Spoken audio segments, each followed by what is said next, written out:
G'day, this is Jim from Living Life Now. Today I'm going to walk you through what I've just learned about the Diamond Princess. Now we've just been on the Diamond Princess for a 4-day cruise from Brisbane down to Melbourne, and I'll just take you through a little bit of a ship's tour and the amenities and the layout and what I've learned generally. As well as we'll go into, later on the video, we'll go into have a look at the room that we're in, 619.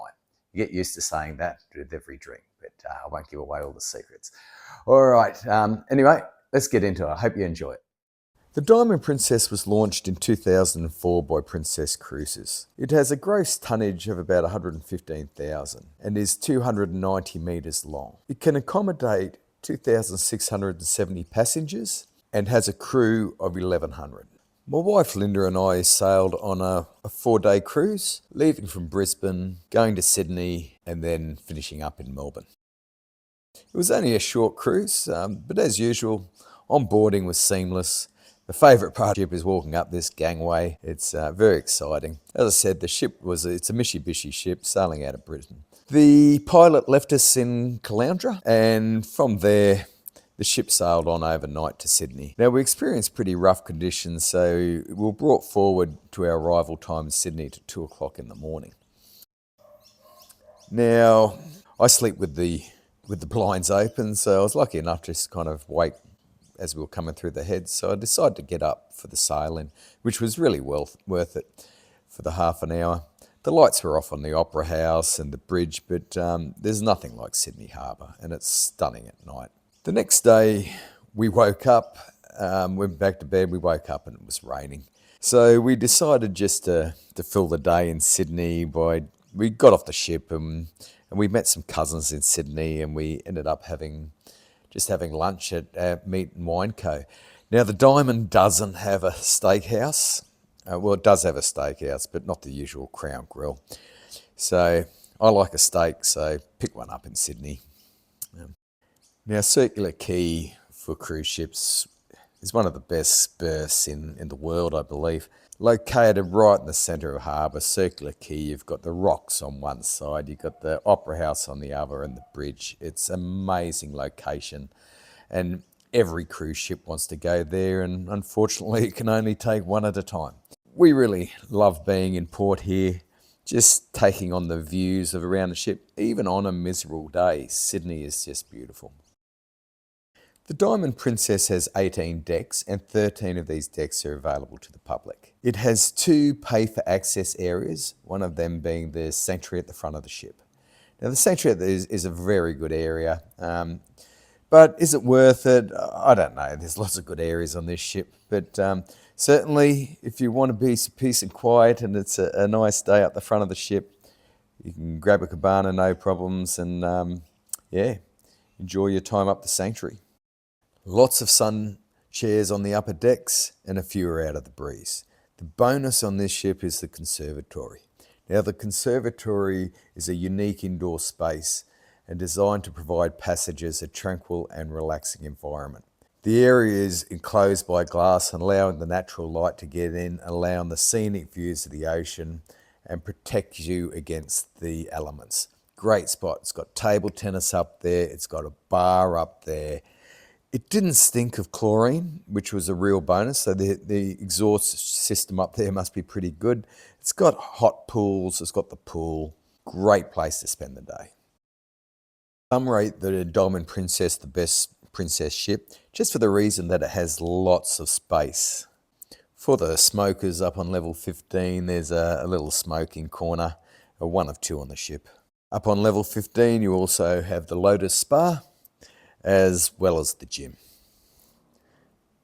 Also up the top, you have Trade Winds, where they have movies under the star. Had a bit of a Mediterranean feel with those dolphins and everything. It's, a little bit different to the ships. But yeah, a nice pool and movie under the stars.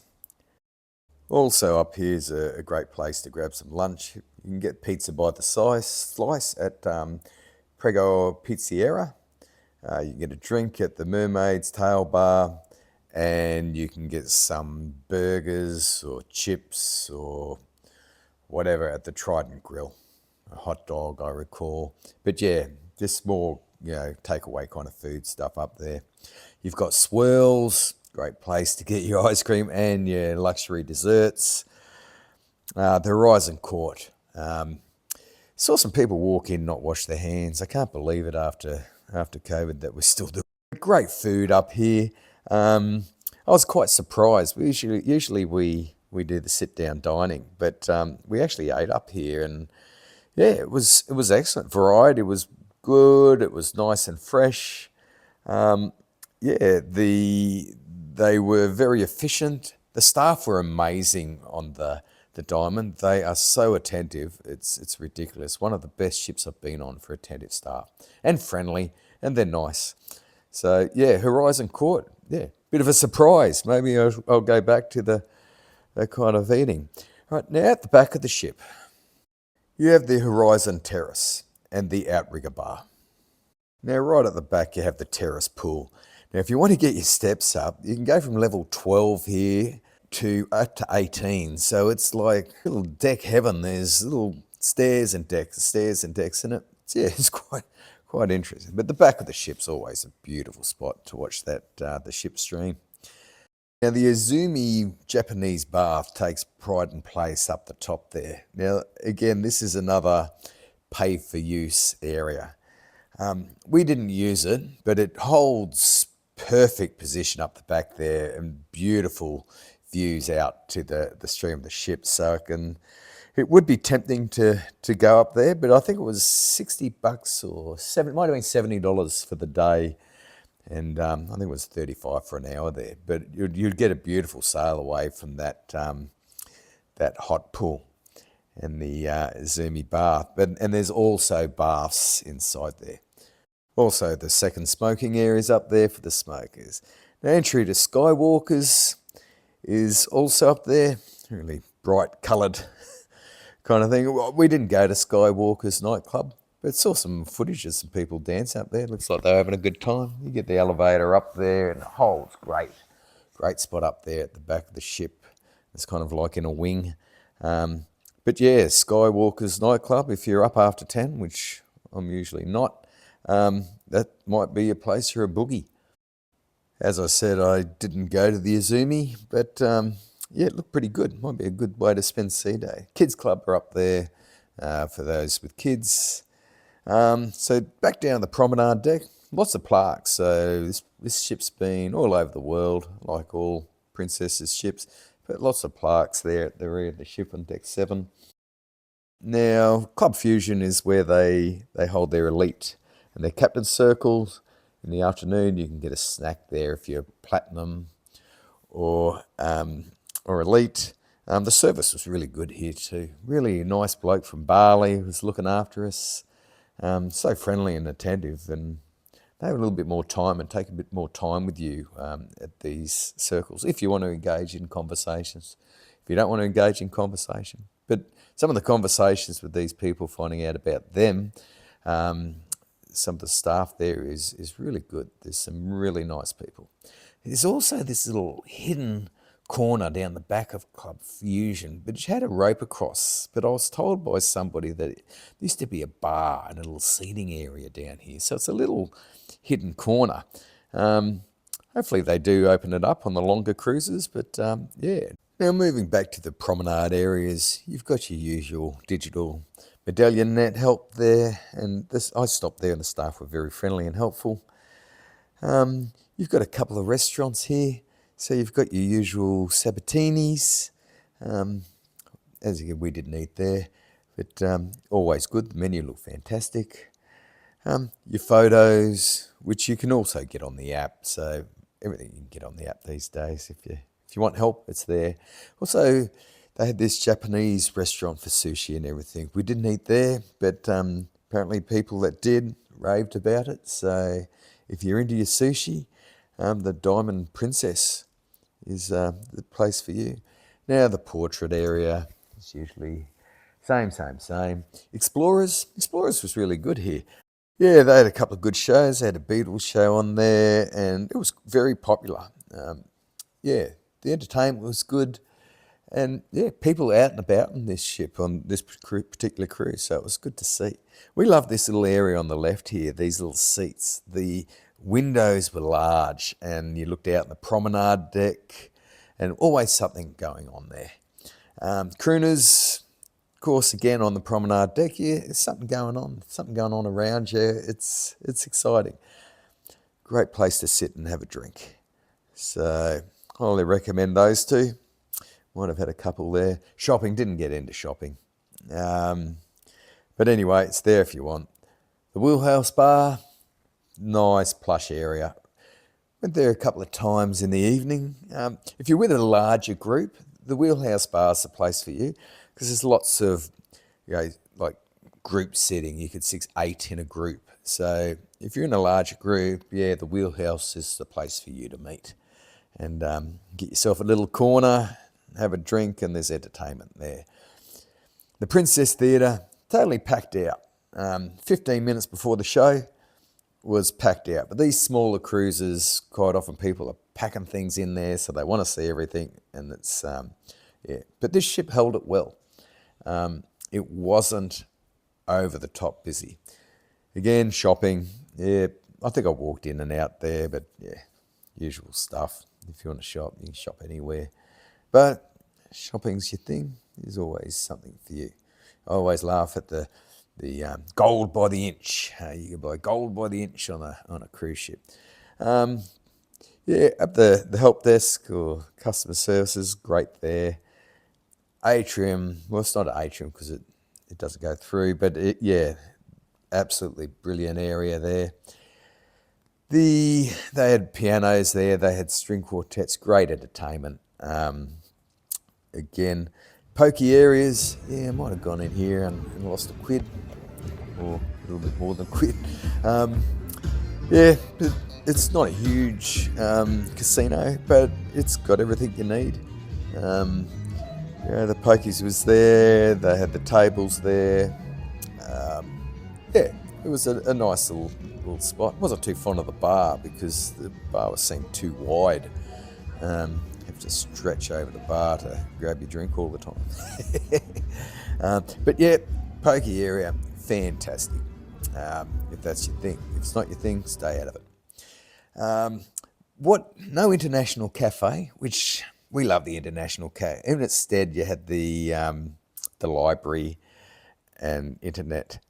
Yeah, they should have an international cafe, but they did have good spirits, and that was the place you can get your coffee. But it was very popular, very busy. Shore excursions, also, yeah, it wasn't a lot happening there on this cruise. Yeah, here's the internet cafe where I'm thinking they should just have, because it's prime real estate. It's not an internet cafe, it's just internet. They should have an international cafe there. But anyway, nothing's ever perfect. Right, restaurants. I think I'm going through 3 restaurants here for you. The Santa Fe, Italian night, where they had a good steak actually that night. The Pacific Moon. There's also the International, which is the big one, down aft, level 6. These are midships, level 6. But I think the International was the one for breakfast. And it's the biggest out of all of them. And the other one that I didn't do was Savoy. It was very dark, the Savoy. Great promenade deck. You can walk all the way around, but you have to go up and down some stairs. But yeah, and great place to do a few laps. Absolutely stunning. We got great weather. The final days of the ship, it was Mill Pondy. There's whales. There's whales. Did you see the whales? Yeah.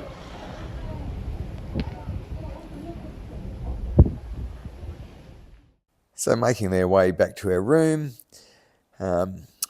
we'll go through the room, give you a bit of a room tour. So we were midships aft. Okay, here we go, Barger 619. So we come in. G'day. So just the usual, walk-in robes quite large. Bathroom's quite good. Usual princess bathrooms. Got a 110 watt power point. You've got a removable and adjustable shower rose. You've got the clothesline, hang some clothes, and of course your vacuum toilet. In here, you've got your safe overhead and heaps of storage there for clothes. You've got modern charging point there, which would come in very handy. Now they've put the TV, they've moved the TV from the corner there on the Diamond Princess to over on the wall. Great addition. Frees up more space here, but you've still got the power point. Over here, got more power points. 220 watt universal and the 110 watt. I've added in here, there's the hairdryer for those interested. And here's your, they've added in an emergency light, which is alright if you lose power. Out here, we're on deck 11, so barges on deck 11.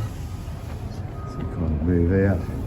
So B619 is middle aft. So here's the back of the ship.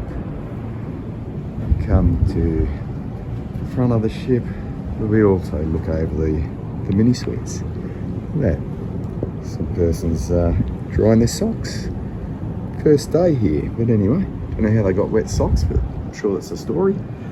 But mid-aft, we like the mid-aft. It's in our price point, and it gets a nice ride. Still close enough to the lifts. So yeah, B19. Cracker of an afternoon. It's a bit of a mill pond there. We've seen whales this afternoon. We've seen dolphins, and now we're just seeing this beautiful sunset. From the entrance to Port Phillip Bay, or the heads of the harbour, into Melbourne Station Pier is approximately about 2.5 hours. So it's a long trip in to the bay. But once you're in the bay, it opens up and it's a beautiful sailing. We were there on sunrise in the morning, and the city's not too far away. It's about 5 kilometres from Melbourne Station Pier. Yeah, it was actually a lovely sailing. And you can look out to the Westgate Bridge, into the city, and it was quite really nice. It's an older kind of station pier, and when you arrive there, it's fairly old, but it's quite central. It's only about a 10-minute walk to the tram, which will take you straight into Little Collins Street and the centre of Melbourne. But we decided to get the taxi to the Southern Cross station, which was $30 in a taxi, or you could have got a Princess shuttle for $16 a head. We're flying directly straight back to Brisbane, so we took the Sky bus, and they leave every 10 minutes and cost about $24 each way. Fortunately, we couldn't enjoy Melbourne as we had to get back for work, but seamless transfer to a 2-hour flight back to Brisbane. Okay, I hope you enjoyed this video, but in summary, is the Diamond Princess the best boat of the Princess fleet? It's up there, right? It's got 2,600 passengers, and it's actually larger than some of the ships that carry 3,000 passengers. So it's got one less deck. Now, how they've used that space, it depends on what you're after on a cruise ship. Some rate it as Princess's best ship. What do you think? Leave a message or a comment down below, whatever you think the best ship is. But it had some good spaces and some not so good spaces. But everyone's got a different favourite Princess ship. Anyway, as usual, give it a thumbs up if you liked it, subscribe if you want to see more, and we'll see you next time around. Uru.